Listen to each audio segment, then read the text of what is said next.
Good afternoon. We're going to cover this afternoon arrest and reasonable force. That is, what force can the police officer use when he's arresting a suspect?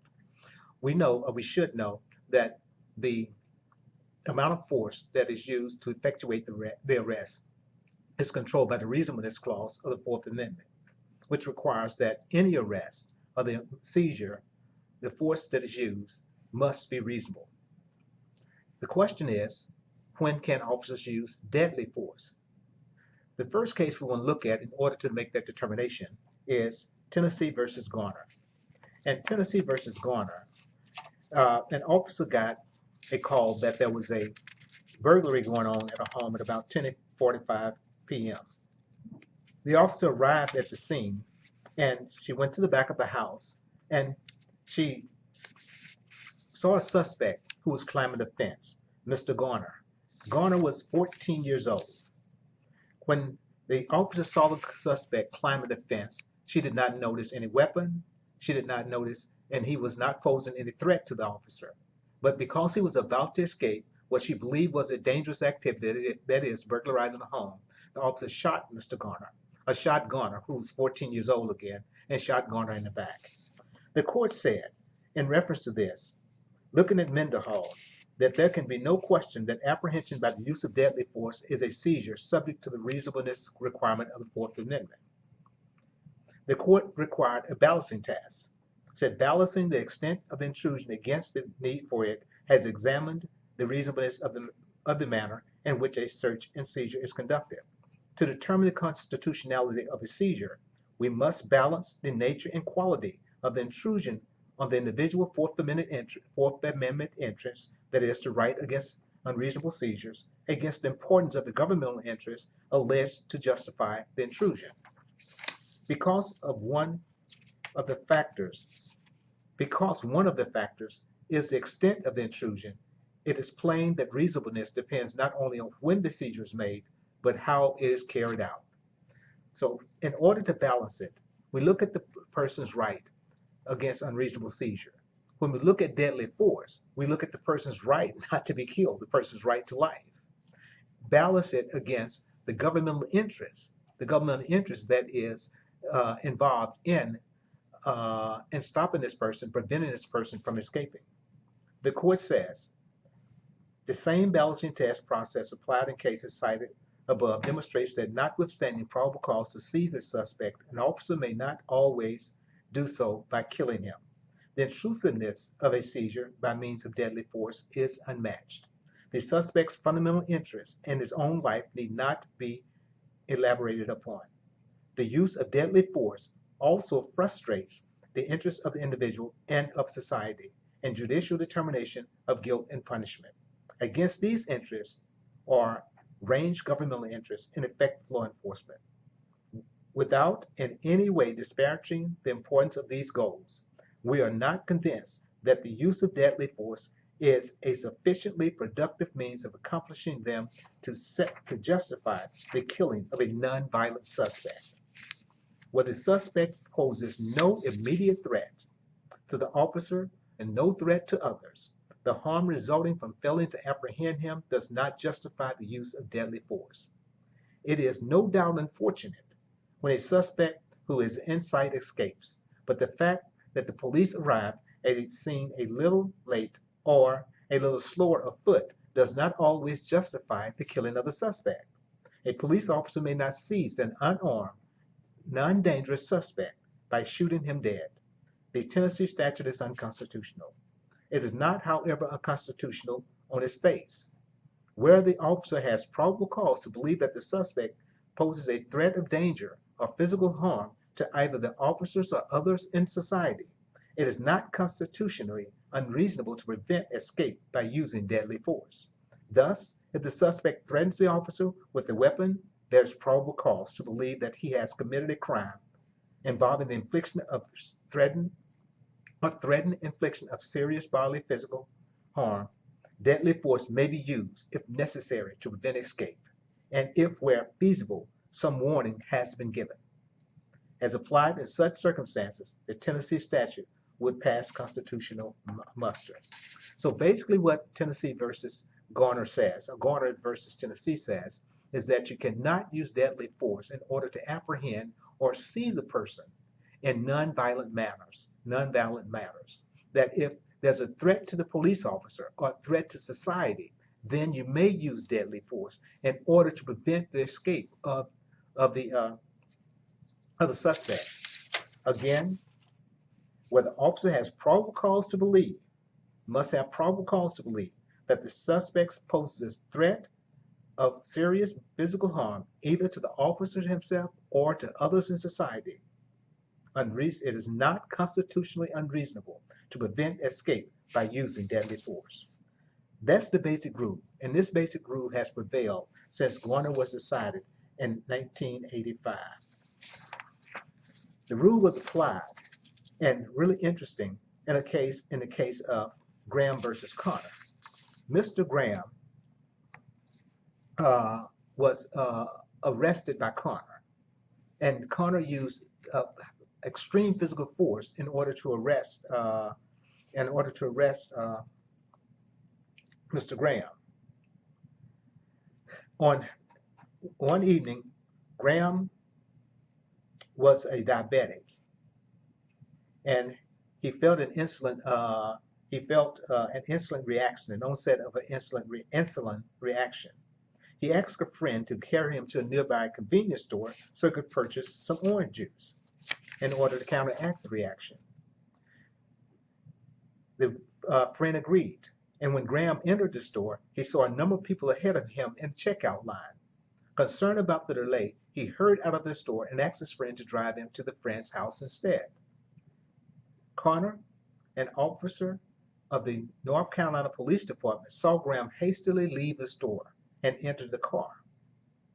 The officer became suspicious that something was amiss. He followed the car, and about a half mile down the road, he stopped the car to investigate. The friend in the car told the police officer that Graham had been suffering a sugar attack and that he had diabetes. The officer ordered Graham and the friend to wait while he found out if anything had happened at the convenience store. When Officer Conner returned to his patrol car to call for backup, Graham got out of the car, ran around it twice, and finally sat down on the curb where he passed out briefly.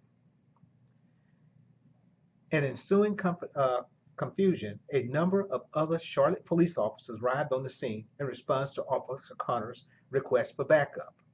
One of the officers rolled Graham over on the sidewalk and cuffed his hand tightly behind his back, ignoring his friend's plea to give him some sugar. Another officer said, "I've seen a lot of people with diabetes that never act like this. Ain't nothing wrong with that MF, but he's drunk. Lock up the SOB."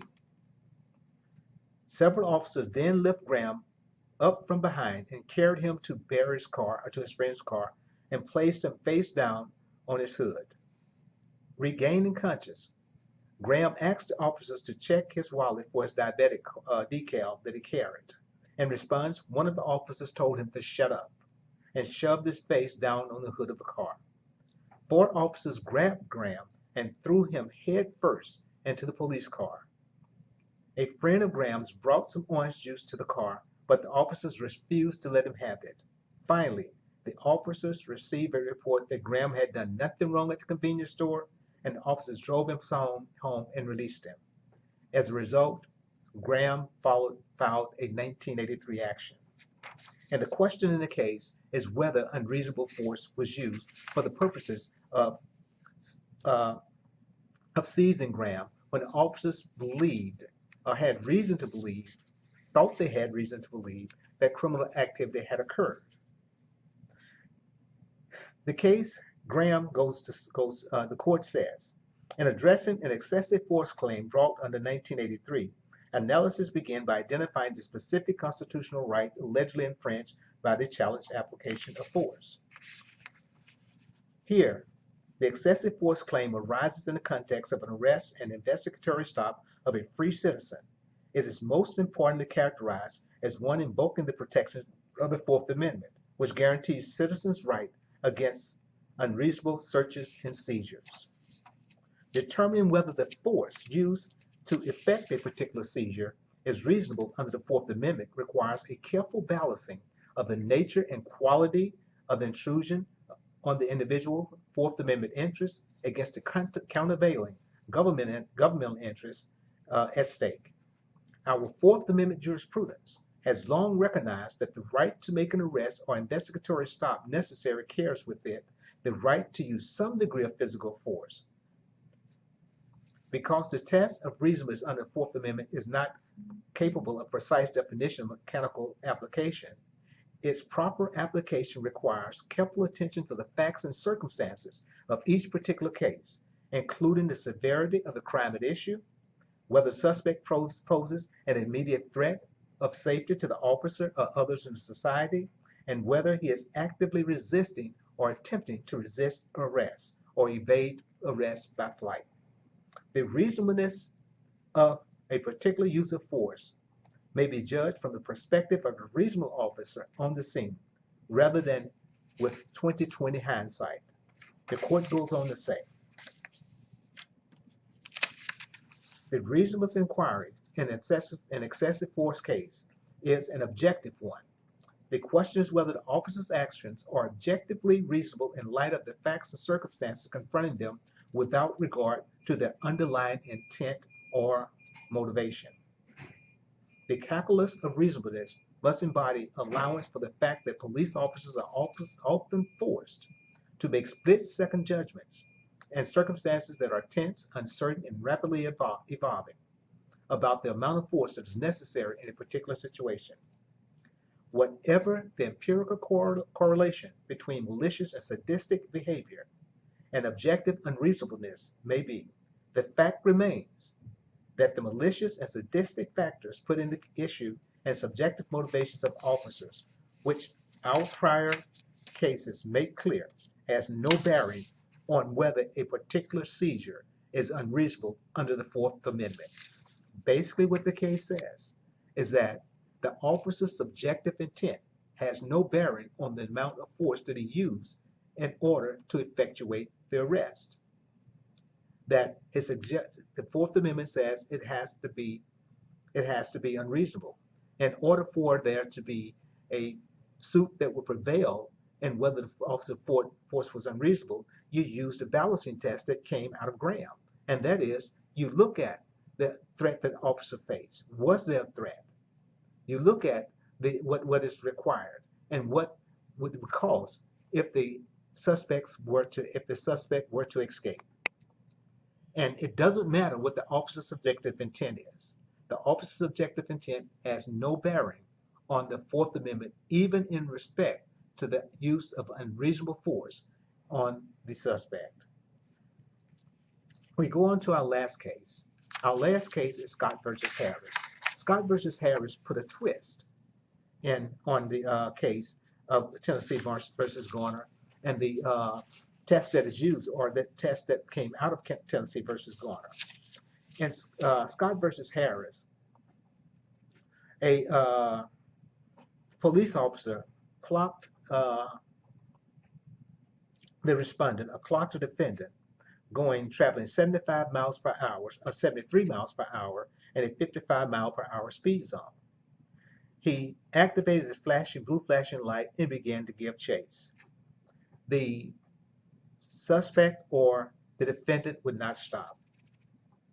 The defendant, in the midst of the chase, pulled into a parking lot of a shopping center and was nearly boxed in by various police vehicles.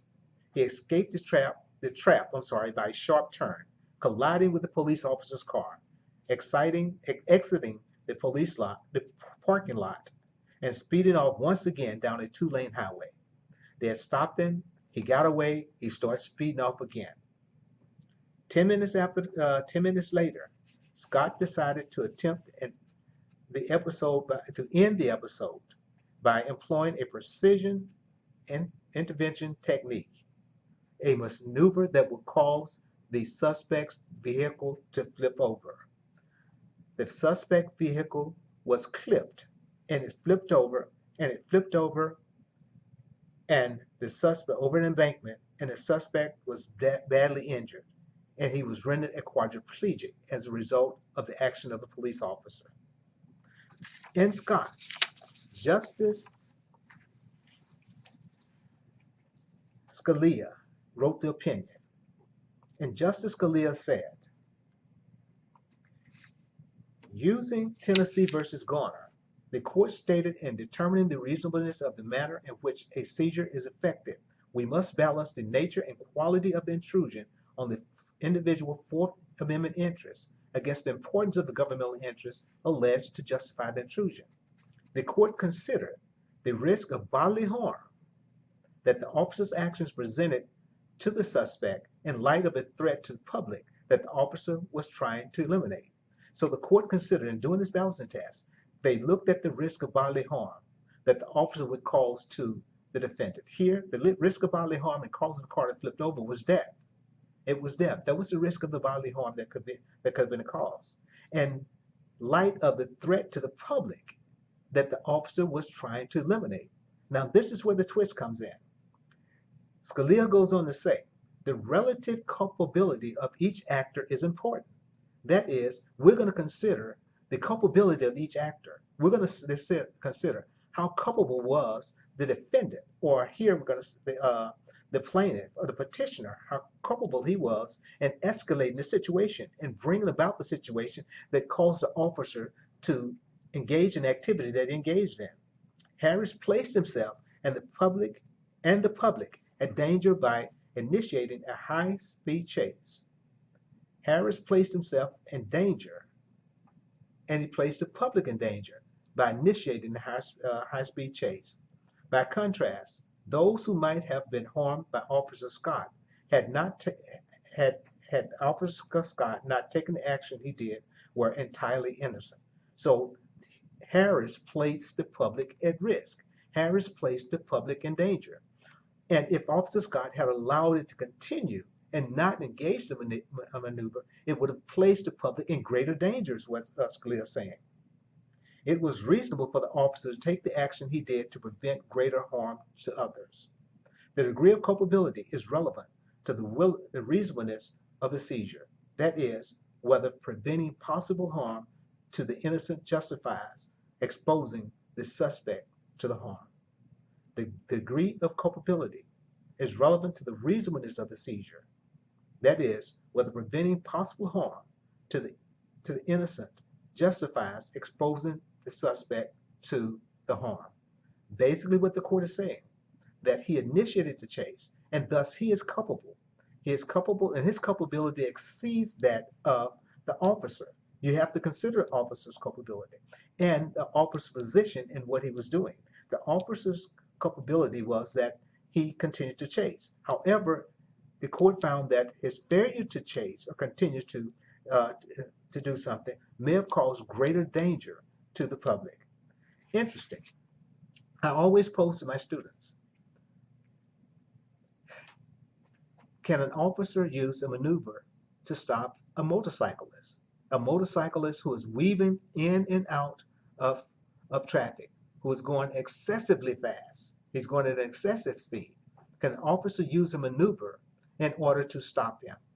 For instance, can an officer, because you're not going to catch the motorcycle, officers, they will not catch the motorcycle. But can an officer radio ahead and have another officer pull in front of the motorcycle in order to stop the motorcycle because they believe that the motorcyclist is causing danger? Would that be excessive force? With that, this ends this video. Remember, Tennessee versus Garner is the law. Harris adds to it the culpability of the offender, the culpability of the suspect. What is the culpability? What danger does he pose to society, or would it pose to society if the officer would not take the maneuver that he took? Thank you very much, and the test will be posted on Friday morning, and you'll have until 1 o'clock Saturday in order to complete it. We'll see you on Monday.